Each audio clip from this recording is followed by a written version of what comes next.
नमस्कार विद्यार्थी मित्रांनो, मी आदित्य तुमचं प्रयास एज्युकेशनच्या 7 PM डिस्कशनमध्ये स्वागत करतो. गाईज, आता तुम्हाला सर्वांना माहीतच आहे की आपण राज्यसेवा डिस्क्रिप्टिव्ह पॅटर्नप्रमाणे डेली आन्सर रायटिंग प्रोग्राम सुरू केलेला आहे परीक्षण आन्सर रायटिंग मॉड्यूल अंतर्गत. काल आपला पहिला दिवस होता ज्यामध्ये आपण 3 महत्त्वाच्या गोष्टींवर प्रकाश टाकला जॉग्रफीमधल्या. तो म्हणजे की पृथ्वीचे अंतरंग, दुसरा आहे तो कॉन्टिनेंटल ड्रिफ्ट थिअरी आणि तिसरा आहे तो प्लेट टेक्टॉनिक्स थिअरी. त्यावरचे आपण 3 क्वेश्चन्स पण लिहिले, त्यावर आपण काल डिस्कशन पण केलं आहे आणि तसंच त्याच्यावरती आपल्याला मॉडेल आन्सर्स पण काल तुम्ही सर्वांनी ॲनालिस केलेले आहेत. आय होप आता ज्या ज्या काही गोष्टी होत्या की आन्सर रायटिंगबद्दलचं बेसिक फोबिया की काय कसं केलं गेलं पाहिजे, कसं असायला हवं, जॉग्रफीमध्ये कशा प्रकारचे आन्सर्स हवेत, काय हवेत, याची आपण बेसिक रूपरेषा कालच्या सेशनमध्ये दिलेली आहे. जर तुम्ही कालचं सेशन पाहिलं नसेल तर ते प्लीज खाली डिस्क्रिप्शन बॉक्समध्ये मी त्याची लिंक दिलेली आहे, तर प्लीज ते सेशन गो थ्रू करा आणि तुमचे डाऊट्स क्लिअर करा. आज आपण डायरेक्ट सेकंड डेच्या डिस्कशनवर चर्चा करूयात. आजचा जो दुसरा दिवस होता आन्सर रायटिंगमधला, त्याचे जे काही टॉपिक्स आहेत ते कालच्या टॉपिक्सपेक्षा थोडे कन्सेप्च्युअली जास्त कोर टॉपिक्स मी म्हणेल त्यावर आपण फोकस केलेला आहे. त्यातलं पण मेजर म्हणजे की पृथ्वीच्या कवचावर परिणाम करणारी बले म्हणजे अंतर्गत बले, बाह्य बले, मग त्याच्यानंतर तुमचं वेदरिंग, इरोजन, अपक्षय, क्षरण, खडकांचे प्रकार, त्यानंतर तुमचं भूचुंबकत्व, जिओसिन्क्लाइन वगैरे या सर्व टॉपिक्स आज आपण कव्हर केलेले. या संदर्भातली मी नोट्स पण इंडिव्हिज्युअली शेअर्स केलेले आहेत मराठी आणि इंग्लिशमधून. तर मग बघूयात आपण नेमके कशा पद्धतीने आता आजच्या क्वेश्चन्सचे आन्सर्स अपेक्षित होते आणि कशा पद्धतीने तुम्ही त्यामध्ये आन्सर्स लिहिले असतील. ठीक आहे, बघा कालचा जेव्हा आपला पहिला दिवस होता तेव्हा बऱ्याच जणांना आन्सर लिहायला थोडा वेळ पण लागला असेल. मे बी काही जण कंप्लेंट करतायत की सर एका प्रश्नाला लिहायला अर्धा पाऊण तास लागला. हरकत नाही. जसं मी अगोदर म्हटलो आहे की तुम्ही अशा प्रकारची आन्सर रायटिंग आयुष्यात पहिल्यांदाच करतोय ना आपण, बरोबर ना. 10वी नंतर ॲज सच असं आन्सर रायटिंग केलेलं नाही आहे आणि 10वीपर्यंतचं आन्सर रायटिंग पण आपण बऱ्यापैकी प्रिमिटिव्ह लेवलचं करतोय. आता थोडंसं ॲडव्हान्स लेवलचं आन्सर रायटिंग करतोय तर थोडा त्रास होईल. फक्त टिकून राहा, गिवअप करू नका, प्रयत्न करा लिहायचा. अर्धा तास लागू द्यात, 1 तास लागू द्यात, हरकत नाही. Just don't give up the things. म्हणून हे डेली टार्गेट्स कंपॅरेटिव्हली आपण छोटेच ठेवले आहेत. ठीक आहे, चलो मग तुमचा जास्त वेळ घेत नाही आणि आपण डायरेक्ट आता डिस्कशनला सुरुवात करू यामध्ये. तर सर्वात पहिला प्रश्न होता, तर पहिला क्वेश्चन होता आजच्या टार्गेटमधला, तो म्हणजे की discuss the role of weathering and erosion in the formation of sedimentary rocks. म्हणजे क्वेश्चन कशावर होता तुमचा? Sedimentary rock. सेडिमेंटरी रॉक म्हणजे मराठीत त्याला स्तरित खडक किंवा गाळाचे खडक म्हटलं जातं. तर तुम्हाला काय विचारले? स्तरित खडक.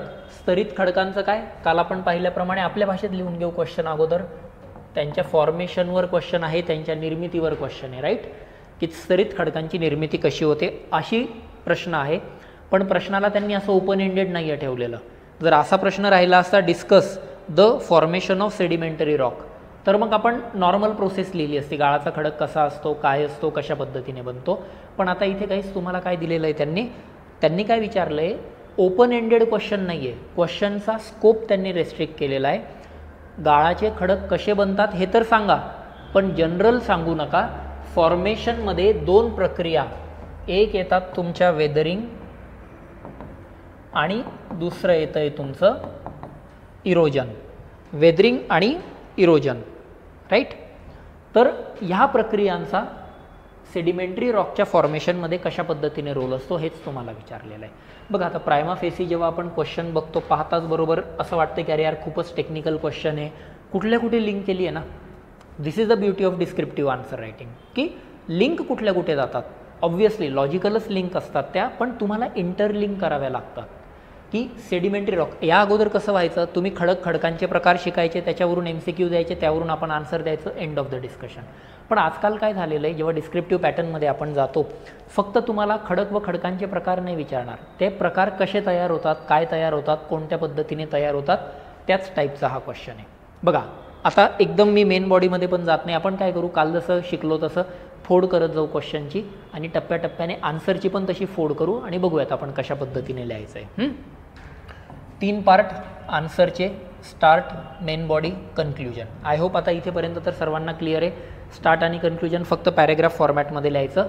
मेन बॉडी ही जी आहे ही तुमची मात्र कशी असली पाहिजे, पॉईंट फॉर्मॅटमध्ये असली पाहिजे. स्टार्ट काल काय सांगितलेलं तुम्हाला, कधीही जॉग्रफीचा क्वेश्चन असेल आणि टेक्निकल शब्द काही जर क्वेश्चन्समध्ये दिसले, मी म्हणेल तुम्हाला ती डेफिनेशनपासून स्टार्ट करावी लागते. पण मग आता इथे प्रश्न येतो, सर नेमकी डेफिनेशन लिहायची कशाची? सेडिमेंटरी रॉकची लिहू, वेदरिंगची लिहू का इरोजनची लिहू? तिन्ही तर टेक्निकल गोष्टी आहेत. तर मग माझं म्हणणं काय असेल, डेफिनेशन कोणाची द्यायची? जो पिक्चरचा हिरो असतो त्याचं इंट्रोडक्शन व्यवस्थित असतं ना, बरोबर आहे. डे टू डे लाईफमधले एक्झाम्पल्स लावायचे, अजिबात जास्त लोड नाही घ्यायचा. 3 डेफिनेशन लिहित बसले, अर्धा पेज तर तिथंच भरून जाईल. आपल्याला 2च पेज दिले, 10 मार्करच आहे ना तो, बरोबर. मग अशा वेळी काय करायचं, तर माझं सजेशन असेल की जो मूवीचा हिरो आहे त्याला इंट्रोड्यूस करा. असंच असतं ना, तुम्ही जेव्हा पिक्चरचं प्रमोशन वगैरे चालतात, साईड हिरो वगैरेला घेऊन जातो का आपण? नाही. मेन हिरो आणि हिरोईन असते ना, त्यामध्ये विलनसुद्धा नसतो कधी कधी.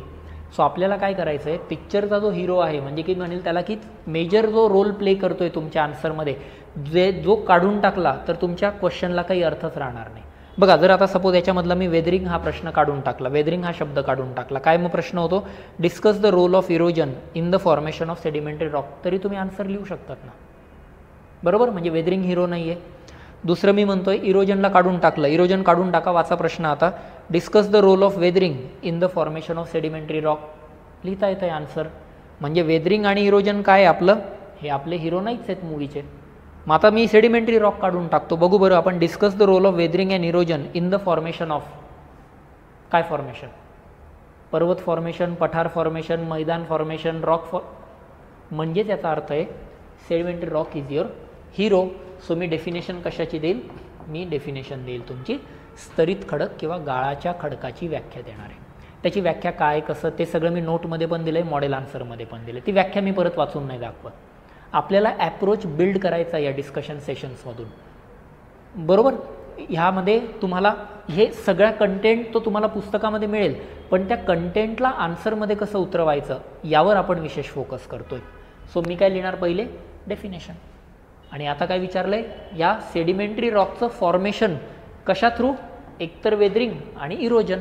मग मेन बॉडीमध्ये 2 गोष्टी, की वेदरिंग म्हणजे अपक्षय, वेदरिंगचा रोल, आणि दुसरं लिहिणार इकडं इरोजनचा रोल.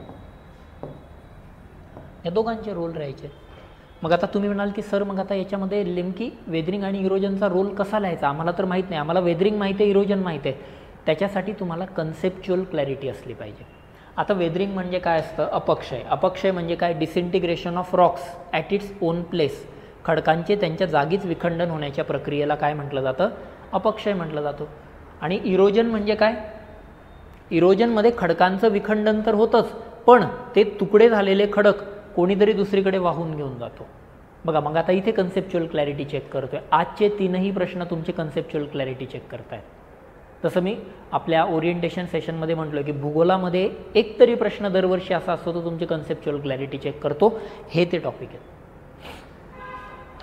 सो वेदरिंगमध्ये काय असतं, म्हणजे असा दगड आहे तुमचा, बघा थोडी कन्सेप्ट पण रिवाईज करून देतो तुम्हाला. असा दगड आहे, या दगडाचे जागेवरच तुकडे पडले, याच जागेवर तुकडे पडले, आणि ते तुकडे तसेच पडून राहिले, त्याला म्हटलं जातं वेदरिंग. बघा, चांगलं उदाहरण देतो, दख्खनचं पठार. काय झालं आहे आपल्या महाराष्ट्रामध्ये, लाव्हा वर आला, त्या लाव्याचे तुकडे पडले, त्याच्यापासून बेसॉल्ट खडक बनला, तो बेसॉल्टचे तुकडे जागेवरच पडले. बेसॉल्ट काळा असतो म्हणून महाराष्ट्रामध्ये काळी मातीची जमीन मिळाली. येतं आहे का लक्षात, म्हणजे हे तुकडे म्हणजे मातीच आहे ना. आणि इरोजन म्हणजे काय, हे जेव्हा तुकडे दुसरीकडे कुठे वाहून नेले जातात, म्हणजे याच्यामध्ये तुमचा ट्रान्सपोर्टिंग एजंट असतो, वहनकारक म्हणतात मराठीत त्याला. आणि वहनकारक ट्रान्सपोर्टिंग एजंट चांगला असतो तो म्हणजे वारा आणि पाणी. म्हणजे ही तयार झालेली माती जेव्हा वारा आणि पाण्यासोबत दुसरीकडे कुठेतरी वाहून नेली जाते, त्याला म्हटलं जातं इरोजन. म्हणजे जमिनीची धूप होणे, दॅट इज इरोजन. पण जमिनीची धूप होण्यासाठी जे दगडाचे तुकडे पडतात त्याला म्हटलं जातं वेदरिंग. म्हणजे थोडक्यात काय, इरोजन होण्यासाठी वेदरिंग होणं गरजेचं आहे, आणि वेदरिंग झाल्याशिवाय इरोजन होणार नाही. सो पहिले वेदरिंग येतं आणि मग इरोजन येतो. आलंय लक्षात. आता ही कन्सेप्ट आहे. आता तुम्ही म्हणाल सर याचा आणि स्तरित खडकांचा काय संबंध, त्याच्यासाठी आता स्तरित खडकांवर येतो मी. गाळाचे खडक किंवा स्तरित खडक म्हणजे काय, असे वेगवेगळे लेयर एकावर एक तयार होऊन झालेत ना, ते तयार असे, बरोबर. म्हणजे गाळाचे असे सेडिमेंट्स असतात, अवसाद म्हणतात मराठीत त्यांना. हे सेडिमेंट्स एकावर एक आले आणि ते एकमेकांना चिटकले आणि यांच्यापासून जो खडक तयार झाला त्याला म्हटलं जातो सेडिमेंटरी रॉक. मग त्याच्यासाठी आता तुम्हाला कळेल रोल काय. सगळ्यात अगोदर तुम्हाला तुकडे व्हावे लागतील ना, हे असे तुकडे कोण करून देत आहे, वेदरिंग करून देत आहे, बरोबर ना. ते तुकडे तयार व्हावे लागतील, मग ते एकावर एक बसतील आणि मग खडक तयार होईल. सो तुकडे देत आहे तुम्हाला वेदरिंगची प्रोसेस. आणि मग तुम्ही म्हणाल इरोजन कसं काय, कारण सगळे तुकडे एका ठिकाणी जमा व्हावे लागतील आणि सगळे तुकडे एकावर एक ठेवून मग तुमचा खडक बनणार आहे. मग सगळे तुकडे एका ठिकाणी कसं काय येतील, नदीला पूर आला, गाळ वाहून येतो, त्याच्या शेजारी नदीच्या काठाला असे दगड मिळतात आपल्याला. सो इरोजन काय करतं की हे तुकड्यांना वाहून घेऊन जातं, पूर वगैरे अशा काही परिस्थिती आल्या तुम्हाला दगड देतो, त्याला स्तरित खडक म्हणतात. याचं चांगलं एक्झाम्पल येतो मराठीत, त्याला वालुकाश्म म्हणतात, इंग्लिशमध्ये त्याला सँडस्टोन म्हटलं जातं. सँडस्टोन, वालुकाश्म हे स्तरित खडकाचं उदाहरण आहे. वाळू त्याच्याजवळ जे मोठा असतो त्याला वालुकाश्म म्हणतात. बघा तुम्ही नदीच्या काठी काही खडक पाहिले असेल, असे त्याला होल असतात बघा, छिद्र छिद्र, तर हे त्याच्या अंडर येतात. सो वेदरिंग काय करतं, वेदरिंग तुकडे करतं आणि इरोजन त्याला वाहून नेतं. मग आता वेदरिंग तुकडे करतं, कसं तुकडे करतो, मग वेदरिंगच्या पण 3 प्रोसेसेस आहेत, भौतिक अपक्षय, रासायनिक अपक्षय आणि जैविक अपक्षय. भौतिक अपक्षय मग तापमानामुळे होतो, पर्जन्यामुळे होतो, मग तुमचं कंटेंट. आता इथे पुस्तक येतं. सो वेदरिंगचे प्रकार ते सांगायचे होते. आणि इरोजन कशामुळे, इरोजन 2 गोष्टी, एकतर वारा घेऊन येईल ते तुकडे किंवा पाणी घेऊन येईल ते तुकडे. काही अंशी सागरी लाटा, हिमनग पण घेऊन येतात, ग्लेशियर, सी वेव्ज, पण ते कमी प्रमाणात आणतात. मेजर रोल प्ले करतो तुमचा वॉटर, फ्ल्युवियल वॉटर, रिव्हर वॉटर, त्याच्यामध्ये मग तुमचे स्तरित खडक मोठ्या प्रमाणावर. आलंय लक्षात? ओके. आणि मग येतं तुमचं कन्क्ल्युजन. आणि कन्क्ल्युजनमध्ये आता काय करायचं आहे आपल्याला, पूर्ण याची समरी सांगायची आहे. सो वरील चर्चेअंती असा निष्कर्ष काढता येऊ शकतो की सेडिमेंटरी रॉक्सच्या फॉर्मेशनमध्ये, स्तरित खडकांच्या निर्मितीमध्ये वेदरिंग आणि इरोजन ही महत्त्वाची भूमिका बजावतात. आणि त्यातूनच मृदेची निर्मिती तसेच मृदेची धूप यांसारखे पर्यावरणावर परिणाम करणारे घटक देखील अवलंबून असतात. आले लक्षात? कशा पद्धतीने लिहायचं आहे, घाबरायचं नाही प्रश्न पाहून, शांतपणे बघा, फोड करा ना त्याची. म्हणून म्हणतोय जॉग्रफीमध्ये कन्सेप्ट क्लिअर पाहिजे.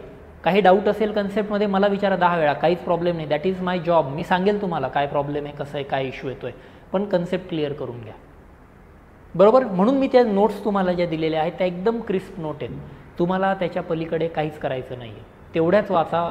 भारंभाट पुस्तके अजिबात वाचू नका, पाठांतराची गरज नाही आहे. कन्सेप्ट डोक्यात फिट असली ऑटोमॅटिक आन्सर जनरेट करता येतं. मी म्हणतो जनरेट करा, हे असंच्या असं आन्सर पुस्तकात सापडणार नाही. तुम्हाला त्या कन्सेप्टनुसार बिल्ड करावं लागेल. आणि काल सांगितल्याप्रमाणे एक नोटबुक बनवा सेपरेट, जे जे काही फीडबॅक्सची नोटबुक आहे. जसं मी काल तुम्हाला म्हटलं की स्टार्ट डेफिनेशनने करायची, स्टार्ट आणि कन्क्ल्युजन 25-30 शब्दाच्यावर नसायला पाहिजे 10 मार्करसाठी. यादी बनवा, काय काय जनरल गाईडलाईन्स फॉलो झाल्या पाहिजेत आणि त्या फक्त या ठिकाणी फॉलो करा. दॅट्स इट, काहीच लोड घ्यायची गरज नाही. आलं लक्षात? तर या पद्धतीने हे आपलं आन्सर जातं पहिल्या क्वेश्चनचं. चलो मग सेकंड क्वेश्चन बघू आपण. Explain the role of endogenetic forces. बघा आता सेकंड क्वेश्चन काय विचारलंय त्यांनी, endogenetic forces in the formation of major landform. बघा एंडोजेनेटिक फोर्सेस हे मेजर लँडफॉर्म कसे देतात. एंडोजेनेटिक फोर्सेस म्हणजे भू अंतर्गत बले आणि लँडफॉर्म म्हणजे की त्याच्यामुळे कोणकोणती भूरूपं तयार होतात ते आपल्याला विचारले. इल्युस्ट्रेट विथ सुटेबल एक्झाम्पल, म्हणजे आता या ठिकाणी तुम्हाला एक्झाम्पल्स विचारले. बघा स्ट्रेट फॉरवर्ड क्वेश्चन आहे. Start, main body, conclusion. स्टार्टमध्ये काय लिहिणार तुम्ही, डेफिनेशन लिहिली आहे का, डेफिनेशन चेक करा तुमच्या आन्सर्समध्ये. हे आता फिट झालं पाहिजे. स्टार्टमध्ये डेफिनेशन, कशाची डेफिनेशन, एकच हिरो आहे आपला, कोण आहे इथं, एंडोजेनेटिक फोर्सेस. बस सिलेबसमधला टॉपिक आहे एंडोजेनेटिक फोर्सेसची डेफिनेशन रेडी करून ठेवा. भू अंतर्गत हालचालींमुळे किंवा भू अंतर्गत शिलारसाच्या होणाऱ्या वहनामुळे जी बले निर्माण होतात त्या बलांना एंडोजेनेटिक फोर्सेस म्हणतात. Forces created because of some internal movement of magma creating various tensional and compressional forces are called as endogenetic forces. Simple, clear. आता विचारलंय एंडोजेनेटिक फोर्सेस लँडफॉर्म कोणते कोणते तयार करतात. बस हा कंटेंटवाला क्वेश्चन आहे, याच्यामध्ये ट्विस्ट वगैरे दुसरा काही नाही आहे. मग एंडोजेनेटिक फोर्सेस म्हणजे काय, अंतर्गत बले आहेत ना, ती कोणती कोणती असतात अंतर्गत बले. बघा आता तुम्हाला एक परत आपण एक रिव्हिजनच करूया सगळ्याची. अंतर्गत बले, पृथ्वीच्या आतमधून काहीतरी बले काम करतायत. आतमधली बले एकतर हळूवार असतात किंवा फास्ट असतात. शिलारसाचं वहन होतं आहे, मॅग्मा मूव्ह होतो आहे, एकतर तो फास्ट मूव्ह होईल किंवा स्लो मूव्ह होईल. म्हणजे काय, एकतर असतात तुमची सडन आकस्मिक बले म्हणतात त्यांना, आणि दुसरी असतात स्लो, मंद बले म्हणतात मराठीमध्ये. आकस्मिक बले आणि मंद बले. आता जे सडन असतात बघा, जमिनीखाली जर लावा पटकन असा मूव्ह व्हायला लागला, काय होतं, काय होणार आहे, जमिनीखालून लावा जर पटकन मूव्ह व्हायला लागला, भूकंप, ज्वालामुखी येतील ना, बरोबर ना. म्हणजे जे पटकन वहन करतात त्याच्यामुळे तुम्हाला काय मिळतात इकडे, व्होल्कॅनो आणि अर्थक्वेक. या ठिकाणी मिळतो तुम्हाला व्होल्कॅनो आणि अर्थक्वेक, बरोबर. आणि ज्वालामुखी आणि भूकंप आले तर सर्वीकडे विध्वंस होतो ना, म्हणून अंतर्गत आकस्मिक बलांना विनाशकारी बले पण म्हटली जातात. हे GS3 मध्ये डिझास्टरमध्ये लागणार आहे, म्हणून यांना कॅटॅस्ट्रॉफिक फोर्सेस पण म्हटलं जातं. कॅटॅस्ट्रॉफ, विध्वंस. जे डिझास्टर खूप मोठं असतं ना त्याला कॅटॅस्ट्रॉफ म्हटलं जातं, इंग्लिशमधला शब्द येतो, म्हणून त्यांना कॅटॅस्ट्रॉफिक फोर्सेस पण म्हणतात. आणि दुसरे येतात स्लो, मंद वहन होत असेल तर हळूवारपणे कुठल्या गोष्टी होतात आपल्याला जाणवत पण नाही. तर मंद बलांमुळे दोन गोष्टी घडतात, एकतर खंड निर्मिती होते किंवा दुसरी पर्वत निर्मिती होते. खंड निर्मितीला म्हटलं जातं इपिओरोजेनिक फोर्स. इपिओरोजेनिक फोर्स म्हणजे खंड निर्मितीची प्रक्रिया, आणि ओरोजेनिक म्हणजे तुमची पर्वत निर्मितीची प्रक्रिया, बरोबर. हा सिलेबसला नाही आहे इपिओरोजेनिक, त्यामुळे त्याचा काही लोड घ्यायची गरज नाही आहे. उरलं तुमचं ओरोजेनिक. कधी लक्षात ठेवा, ओरो हा शब्द हा नेहमी पर्वताशी असोसिएटेड असतो. तसं सायन्समध्ये असतं ना हिमोग्लोबिन, हिमो म्हणजे रक्त, बरोबर ना, कार्डिओ म्हणजे हार्ट, तसं जॉग्रफीमध्ये पण आहे. ओरो म्हणजे आला की कधी लक्षात ठेवायचं, तो पर्वताशी निगडीत असतो. आणि पर्वत निर्मिती पण दोन पद्धतीने होते, एक असतं तुमचं फोल्डिंग, वलीकरण, आणि दुसरं असतं तुमचं फॉल्टिंग, म्हणजे त्याला भ्रंश म्हटलं जातं. आलं लक्षात. बस, तुम्हाला आता कळलं एंडोजेनिक फोर्सेस कोणते कोणते डिटेलमध्ये सांगितलं. आणि त्यांच्यापासून प्रश्न काय आपला एक्झॅक्टली शब्द प्रश्न दिलाय, लँडफॉर्म कोणते कोणते तयार होतात. ज्वालामुखी, मग ज्वालामुखीपासून काय काय लँडफॉर्म तयार होतात. सगळ्यात पहिलं म्हणजे ज्वालामुखी शंकू तयार होतो ना, तो बेसिक आता लॉजिक लावायचं, कॉमन सेन्स. व्होल्कॅनिक कोन, दुसरं व्होल्कॅनिक प्लॅटू तयार होतं ना, दख्खनचं पठार, काय तेच तयार झालं एंडोजेनिक फोर्सेसमुळे. फोल्ड माउंटन, वलीय पर्वत, फॉल्ट माउंटन, गट पर्वत म्हणतो आपण त्याला, ब्लॉक माउंटन पण म्हणतात. उदाहरणं द्या यांची. व्होल्कॅनो, दख्खनचं पठार आत्ताच सांगितलं. ज्वालामुखीय कोन कुठे सापडतो, शंकू म्हणतात त्याला. ज्वालामुखीय शंकू किंवा व्होल्कॅनिक कोन, माउंट फुजियामा आहे जपानचा. एवढ्या लांब का जातात, भारतामध्ये अंदमान निकोबारला बॅरन आयलंड आहे बघा, व्होल्कॅनो. फोल्डिंग, हिमालयापेक्षा चांगलं उदाहरण काय, फॉल्टिंग, विंध्य, सातपुडा, पश्चिम घाट. झालं तुमचं आन्सर तयार. एक्झाम्पलच विचारलं आहे ना त्यांनी, बरोबर. आणि हे करत असताना आता येतं तुमचं कन्क्ल्युजन. आता बघा, आता कन्क्ल्युजनमध्ये थोडंसं मी ॲडव्हान्स गोष्ट पण सांगतो. आपण आत्तापर्यंत काय पाहिलेलं, एक तर कन्क्ल्युजनमध्ये काहीतरी समरी वगैरे देऊन टाकायची. आता मी थोडा ॲडव्हान्स सांगतो. बघा, आता तुम्हाला बऱ्याच आन्सरमध्ये 7, 8, 9, 10 क्वेश्चन्स आहेत जॉग्रफीचे, आणि तुम्ही त्याचे आन्सर लिहिताय, आणि प्रत्येकाच्या शेवटी प्रत्येकाची समरीज देत चावले, सारांशच लिहित गेले. एक्झामिनर बोर होऊन जातो की अरे काय चाललं आहे ना, की हा एस्परंट प्रत्येक याला तुमचं तेच रडगाणं गातो आहे. मग मी म्हणतो कन्क्ल्युजनमध्ये काय करायचं, बऱ्याच वेळा जेव्हा केव्हा जॉग्रफीचं कन्क्ल्युजन येतं आहे, आता मी ॲडव्हान्स पुढचा टप्पा सांगतो. रोज आपण नवीन नवीन एक एक गोष्ट शिकणार आहे. काल काय शिकलो, स्टार्टमध्ये डेफिनेशन पाहिजे, मेन बॉडी तर चाललंच आहे. आता मी तुम्हाला सांगतो, भूगोलामध्ये जेव्हा तुम्ही कन्क्ल्युजन लिहिणार तर नेहमी 2 अँगल द्यायचा प्रयत्न करत जा. एकतर त्याला डिझास्टरचा अँगल द्या, एकतर डिझास्टरचा द्या, किंवा ऑर म्हणतोय मी, किंवा तुम्ही त्याला पर्यावरणाचा अँगल द्या. कारण भूगोलाशिवाय आपत्ती व्यवस्थापन अपूर्ण आहे, भूगोलाशिवाय पर्यावरण अपूर्ण आहे. दोन्ही नाही सोबत द्यायचे. मग मी याच्या ठिकाणी काय सांगेल, एंडोजेनेटिक आत्ताच आपण पाहिलं, सडनमुळे भूकंप होतात, त्याला मी डिझास्टरचा अँगल देईल. म्हणून अंतर्गत बलांचा अभ्यास करणे हे आपत्ती व्यवस्थापनाच्या दृष्टीने अतिशय महत्त्वाचे ठरते. कन्क्ल्युजन झालं आन्सर. येते लक्षात. That's why study of endogenetic forces is crucial from disaster management point of view. येतं लक्षात? हे फिट करा. हे आजचं नवीन लर्निंग आहे आपल्याला. तुमच्या त्या नोटबुकमध्ये ॲड करा. केली आहे ना ती नोटबुक तयार, त्यामध्ये ॲड करा. कन्क्लुजनमध्ये डिझास्टर किंवा एन्व्हायरमेंटचा अँगल द्यायचा, दोन्ही अँगल द्यायचे नाहीत, एकच अँगल इनफ. क्लिअर? चलो मग आय होप हा प्रश्न क्लिअर असेल. स्ट्रेट फॉरवर्ड होता, प्युअरली कंटेंटवाला प्रश्न होता हा. चलो पुढचा टॉपिक बघू आपण. बघा, define जिओसिन्क्लाइन.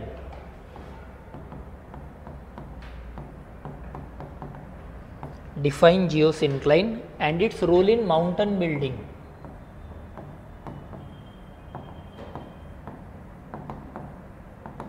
Role in mountain building processes with suitable examples. तर अशा आशयाचा हा प्रश्न आपल्याला दिलेला आहे. बघा, बऱ्यापैकी निग्लेक्टेड टॉपिक आहे जिओसिन्क्लाइन. आत्तापर्यंत UPSCनेही कधी प्रश्न विचारला नाही आहे यावर. आणि ही जी संकल्पना आहे जिओसिन्क्लाइनची, मराठीमध्ये त्याला भूसन्नती किंवा भूद्रोणी असं पण म्हटलं जातं. पण जनरली एवढं टेक्निकल जाण्यापेक्षा तुम्ही जिओसिन्क्लाइन देवनागरीमध्ये लिहिलं तरी चालेल. तुम्ही पाहिलं असेल मी कालच्या मॉडेल आन्सर्समध्ये पण आणि आजच्या प्रश्नामध्ये पण विनाकारण भाषांतरामध्ये जात नाही आहे. पहिले डोक्यातून काढा, ही भाषांतराची स्पर्धा नाही.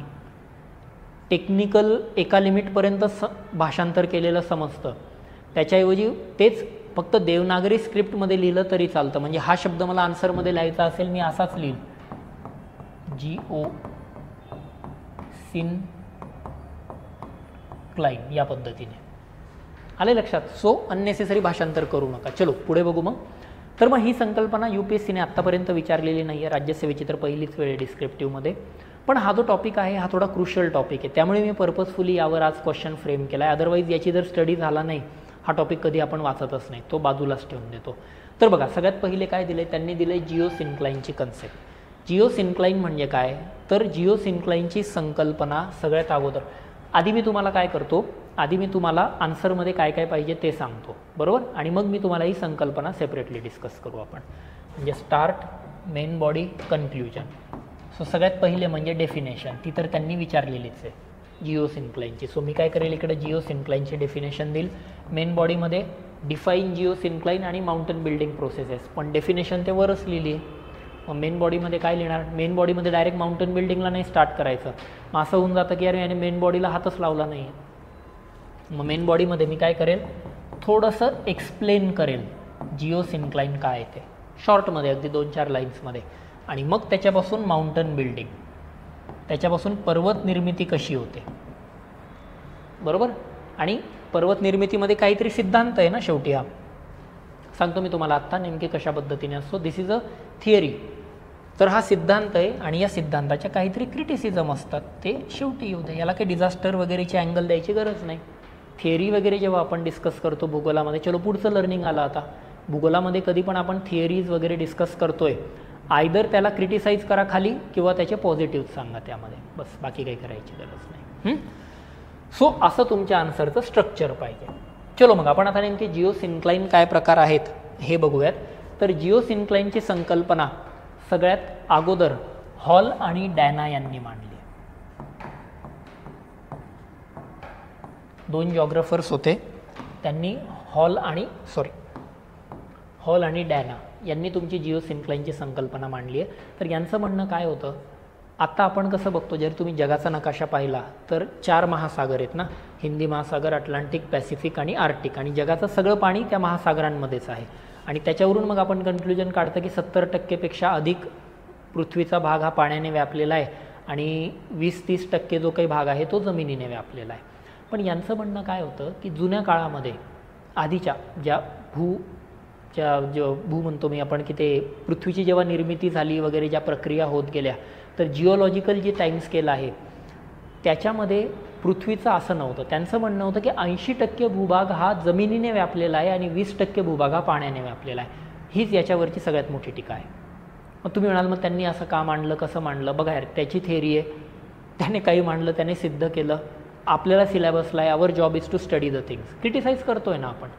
आज आपण काय म्हणतो, वॉटर आहे 70%, लँड आहे 30%, रफली बरं का. त्यांनी काय म्हटलेलं, त्या काळामध्ये 20% वॉटर आहे, 80% जमीन आहे.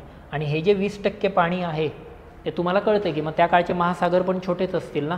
मग हे जे छोटे छोटे महासागर होते त्याला यांनी नाव दिलं आहे जिओसिन्क्लाइन. मग जिओसिन्क्लाइन कसे होते तर हॉल अँड डायना म्हणतात की ते लांब होते, ते नॅरो होते. नॅरो म्हणजे अशी अरुंद. नदी कशी वाहते ना, नदी लांब असते बघा, लांब असते नदी, ती नॅरो असते बरोबर. ते शॅलो होते, शॅलो म्हणजे उथळ होते. आणि ते मोबाईल होते. मोबाईल म्हणजे मराठीत त्याला म्हटलं जातं सुवाही. सुवाही म्हणजे कायम असं फ्लोमध्ये असतात ते. म्हणजे नदी कशी असते म्हणजे जगाचं सगळं पाणी 20% ते म्हणतात की त्या काळी जिओसिन्क्लाइन नावाच्या नद्यांमध्येच एकवटलेलं होतं, अशी ती संकल्पना आहे. मग ते कसे असायचे तर यांचं म्हणणं काय होतं, सपोज असा खड्डा आहे, म्हणजे ही नदी आहे ना, ही सपोज आपण असं कन्सिडर करू क्रॉस सेक्शनमध्ये ही नदी आहे, हा एक जमिनीचा भाग, हा एक जमिनीचा भाग बरोबर. आणि इथनं छोट्या छोट्या ज्या झरे आहेत हे या नदीमध्ये येऊन मिळत आहे. क्रॉस सेक्शन घेतला आहे. आणि यांचं म्हणणं काय होतं की हे जे झरे येतात ते येताना आपल्यासोबत काहीतरी गाळ घेऊन येतात. या गाळाचं इथे संचयन होतं आणि ह्या गाळाचं इथं संचयन झालं की हा मधला भाग जड होतो, हा मधला भाग खाली जायला लागतो. हा मधला भाग खाली जायला लागला, साईडचे भाग जवळ येतात आणि पर्वत निर्मिती होते. म्हणजे कसं बघा, मी तुम्हाला एक उदाहरण देतो. आता लेट्स टेक एन एक्झाम्पल. हे असं तुमचं जिओसिन्क्लाइन आहे बरोबर. भूद्रोणी म्हणतात ना त्याला. द्रोण कसा असतो ना, तो जास्त खोल पण नसतो. ही अशी भूद्रोणी आहे, इथं जमीन आहे, इथं जमीन आहे आणि मधून तुमचं असं जिओसिन्क्लाइन चाललं आहे. तर यांचं म्हणणं काय होतं की इकडनं काहीतरी छोटे छोटे झरे येतात आणि त्या नदीला जाऊन मिळतात, जिओसिन्क्लाइनला जाऊन मिळतात. आणि गाळाचं संचयन होतं ना, जस्ट इमॅजिन आता या मधल्या भागावर गाळाचं संचयन होतं आहे. गाळाचं संचयन व्हायला लागलं की मधला भाग जड होतो आहे, जड व्हायला लागलं की बघा मधला भाग खाली जातो आहे. आणि मधला भाग जसा खाली जातो आहे, हे दोन साईड बघा जवळजवळ येत आहेत, दिसतंय का. आधी अशा होता ना तो, आणि जसजशा जवळ येत आहेत तसतशी यांची हाईट पण वाढत चालली. आणि ही जी प्रक्रिया हाईट वाढण्याची प्रक्रिया असते त्याला म्हटलं जातं जिओसिन्क्लाइनची. जिओसिन्क्लाइनपासून पर्वत निर्मितीची प्रक्रिया. म्हणजे की असे हळूहळू मग हे दोन्ही भाग असे जवळ यायला लागतात. जवळ यायला लागले की ह्या दोन्ही बाजूंना अशी हळूहळू छोटी छोटी पर्वतरांगांची निर्मिती व्हायला लागते असं. तर मग ही थोडी ही या पद्धतीची थिअरी होती. बघा मी नोटमध्ये दिली आहे ती डिटेलमध्ये, बेसिक फक्त चांगल्या भाषेत मांडली आहे मी. तर अशा पद्धतीने ही थिअरी जाते. याचं मेजर क्रिटिसिझम काय, 80% भूभाग जमिनीने व्यापला आहे आणि 20% भूभाग हा पाण्याने व्यापला आहे. तर अशा आशयाचा हा प्रश्न होता. ह्या प्रश्न मी पर्पजफुली टाकला होता जेणेकरून तुमची ती कन्सेप्ट पण क्लिअर होईल आणि थोडंसं अनकम्फर्टेबल प्रश्नांना पण डील करता आलं पाहिजे. बघा दुसराच दिवस एकदम मिळमिळीत प्रश्न लिहिण्यात काहीच अर्थ नाही आहे. मी जसं तुम्हाला ओरिएंटेशन सेशनलाही म्हटलो आहे, मग यार मग तुमच्या आन्सरमध्ये माझी आई, माझी शाळा, माझं गाव, माझा देश याच्यात काही फरकच नाही राहणार ना. आपण जर ॲस्परंट आहोत तर डे 1 पासून कठीण गोष्टींचा सामना करण्याची तयारी असली पाहिजे पर्पजफुली. त्यामुळे काही क्वेश्चन्स आहेत ते ट्विस्टेड क्वेश्चन्स आहेत. एकदा जर इथून तुम्ही सर्वाईव्ह झालात, इथे जर टिकलात 8 दिवस, 10 दिवस, 15 दिवस, ट्रस्ट मी आन्सर रायटिंगची भीती निघून जाईल. आणि मीनवाईल तुम्हाला काही डाऊट असतील, प्रॉब्लेम्स असतील, शंका वगैरे असतील, तुम्ही भेटा, बोला, डिस्कस करू, चर्चा करू या पद्धतीने. ठीक आहे. तर ही आपली जिओसिन्क्लाइनची कन्सेप्ट आहे. तरीही कोणाला काही डाऊट असतील, काही असतील तर मला सांगा, आपण सेपरेटली त्यावर डिस्कस करू. किंवा वाटलेच मी त्याचा एक व्हिडिओ पण बनवेल की सर ही थेरी नाही समजली आहे, सेपरेट सांगा. कारण ती मग सेपरेटली त्याला अर्धा 1 तास लागेल चर्चा करायला. ठीक आहे, चालेल मग. तर हे होतं आजचं डे 2चं टार्गेट आणि आपलं 7 PM डिस्कशन. रोज आपण 7 वाजताच भेटत जाऊ संध्याकाळी. मीनवाईल तुम्हाला काही डाऊट्स असतील, शंका असतील तर ते विचारा. आन्सर रायटिंग मात्र ॲट एनी कॉस्ट थांबू देऊ नका. Whatever happens around you, the show must go on. All right, चलो देन थांबूयात आपण, उद्या भेटूयात. All the best, take care, bye, see you.